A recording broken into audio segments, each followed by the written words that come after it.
My people, petroleum tanker explode for Sharada for Kano State. Hey, my people, una know wetin cause this fire? Na where tanker bin dey offload petroleum products for filling station.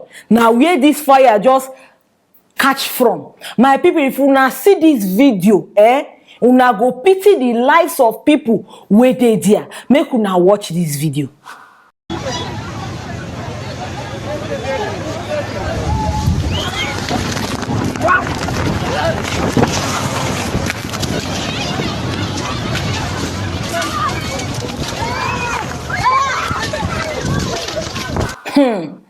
Abi una see the kind fire activity wey happen for that place.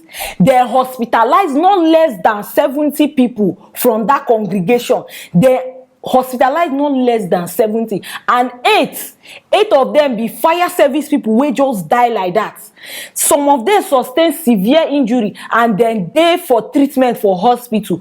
And the whole thing be say, my happiness be say nobody die, na just injury dem sustain. And then the state commander for works, him name na Idris Ugari Rimi, him talk say na the negligence. For people wey no understand this English, na because they neglect the things wey dey happen for the filling station, na im aggravate, na im attribute to the fire wey happen.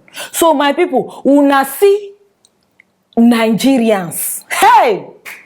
Nigerians no go fail to disgrace us. Nigeria no go fail to dey learn word. Dem no dey hear something. Una see where tanker dey leak fire, una still gather like say person dey do party, like say person dey do birthday, like say Buhari just enter Nigeria. Hey, my people, see where people go die when they hear say petroleum dey leak, pipeline dey leak. You go see people go their house, carry bucket, one fetch fuel, one fetch oil, one fetch this one, go there, go die just like that. People just, I don't understand where some people they reason from. You see tanker, you stand still like Oshigrida, you know they die. Odeshi. Una see, illiteracy was past pandemic. You see, illiteracy, ignorance was past pandemic. And Nigerians, they know they learn. No be say this thing na the first time wey tanker dey explode for Nigeria. No be say this thing na the first time wey pipeline dey explode. This one no be first, no be second. People go hear am, still one rush go collect. Maybe Ngozi go successfully, Ngozi collect fuel come out or collect oil come out. Now when Bola go one go, and when Nkechi one go, now when the thing go come explode. Nobody know when the thing go explode. People just go gather like say then they watch film, gather like say then they cinema, gather like say then they watch football. Which kind Nigeria we dey with this one said? Me, I don't even tire for this kind matter where they happen for Nigeria. Nigerians are beg, make una try sharpen una knowledge. No waiting they happen for this country. Tanker one explode, una one do celebration. Hey, see, it pain me say people sustain injury, but at least that one go show them lesson. Say next time if they hear say tanker one explode, then go respect themselves. Next time they hear say something won't happen, then go respect themselves. See where lives just go damage their body because of waiting, explosion, fuel, tanker.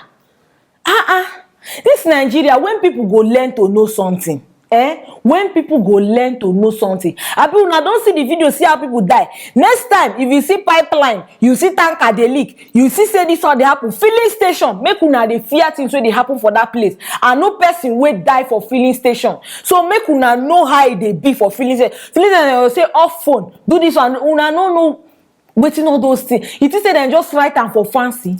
Una think say na just for decoration and just feel like to put note for the filling station, put on there. Everything get reason. No, some people see that fire as in be they come small, but they still stand. Where then they try off the fire, people still gather. Una see fire, then they try off and you still gather. Waiting be your expectation. If you say as then they pour the water, go off. Now fuel tank be that. Now petrol they inside there. And if you bring down whole building, una dey there they gather. Hey, my people, make una use this one learn word though. At least we don't bring and come this channel, make una see wetin dey happen. Make una eye dey open, make una dey vigilant.